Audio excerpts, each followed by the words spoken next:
Today we are going to start with fifth chapter of history, that is the Revolt of 1857 in India. The Indian Rebellion of 1857 was a major but ultimately unsuccessful uprising in India from 1857 to 1858 against the rule of the British East India Company, which functioned as a sovereign power on behalf of the British. This event is known by many names, including the Sepoy Mutiny, the Indian Mutiny, the Great Rebellion, the Revolt of 1857, the Indian Insurrection, and the India's First War of Independence. Now, to understand the political causes, let's see this video. Causes of the revolt. Political causes. Lord Dalhousie was the Governor General of India till 1848-1856. Under him, the British followed an expansionist policy in India.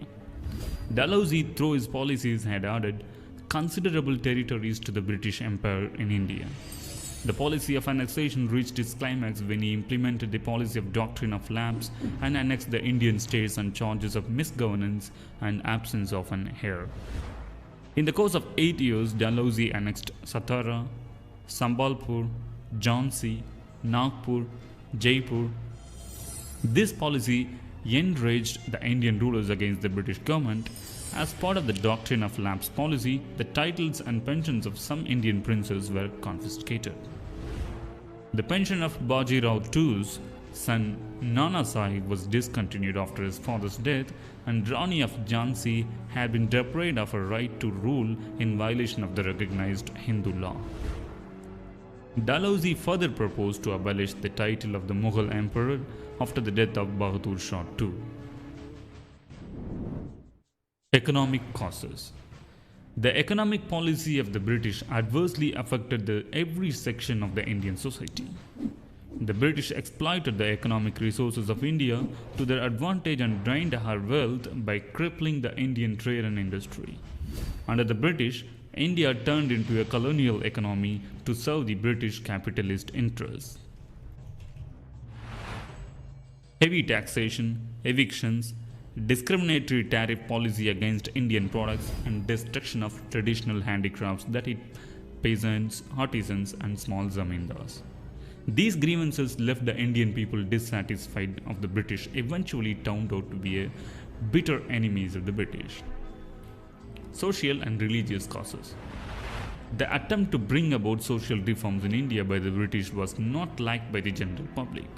The social legislations of the evils as sati, infanticide, remarriage of widows, etc. were considered as interference in the religious matters of Indians, about which the Englishmen knew nothing. The introduction of English education, the propagation of the work of the Christian missionaries, and the changing of the Hindu law of property with a view to facilitate the conversion of Hindus to Christianity alarmed many Orthodox Indians. Military causes. The Indian soldiers were considered inferior and were ill-treated by high officers. The high ranks in the army were exclusively reserved for the Englishmen, and the Indians were deliberately excluded from responsible positions. The immediate cause of the revolt was the introduction of the new Enfield rifle and the greased cartridge. In loading the rifle, the Sepoy, before inserting the cartridge, had to bite off its top. It was believed that the grease was made out of fats of cows and pigs. This was objectionable to the Hindus and Muslims alike. This rumor sparked a fire of discontent against the British in the form of revolt. The first sign of unrest appeared in 1857 at Barakpur in Bengal. A Sepoy, Mangal Pandey, on 29th March 1857 killed senior officers on parade and started the revolt. The Indian Sepoys got inspired by Mangal's act and tension started in the entire regiment. Mangal Pandey shot himself to avoid humiliating trial at the army court. However, he survived and was put on trial. He was subsequently hanged by the Britishers.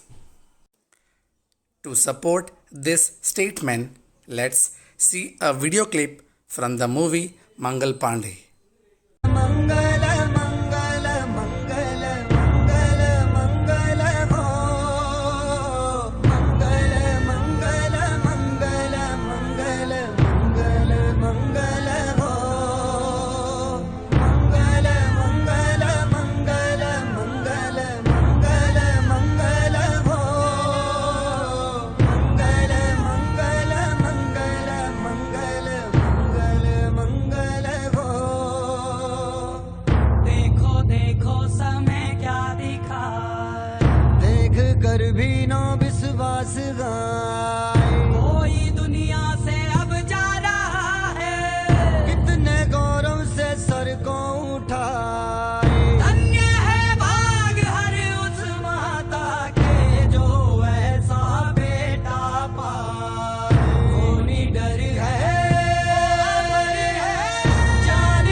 जाए। अपनी आंखों में है आज भी वो, अपनी धरती पे सपने बसाए। फांसी तो लगती है सिर्फ तन को, कौन सपनों को फांसी लगाए। फांसी तो लगती है सिर्फ तन को, कौन सपनों को फांसी लगाए। जोत फिर भी नहीं बुझ सकेगी, दीप चाहे दे कोई बुझाए।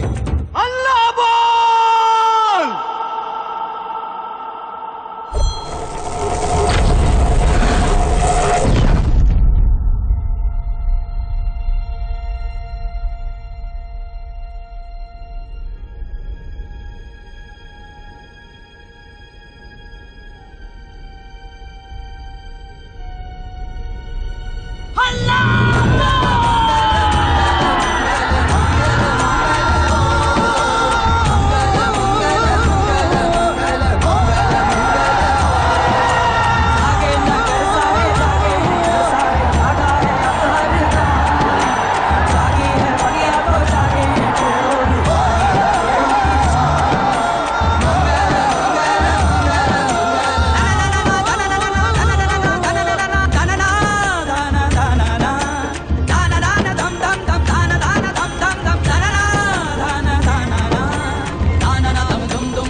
This aggression of Indians is what we know as 1857 revolt.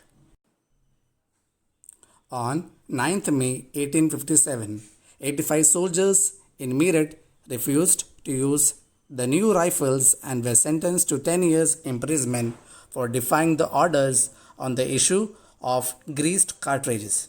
On the next day, the other sepoy mutinied and released their fellow mates. The sepoys marched towards Delhi and reached Red Fort in the early hours by 11th May. They persuaded Bahadur Shah Zafar II, the Mughal emperor, to become the leader of the revolt and proclaimed himself as Sain-Shah-e Hindustan. The rebel captured the city of Delhi from the Britishers. So here we end with this first part. Thank you.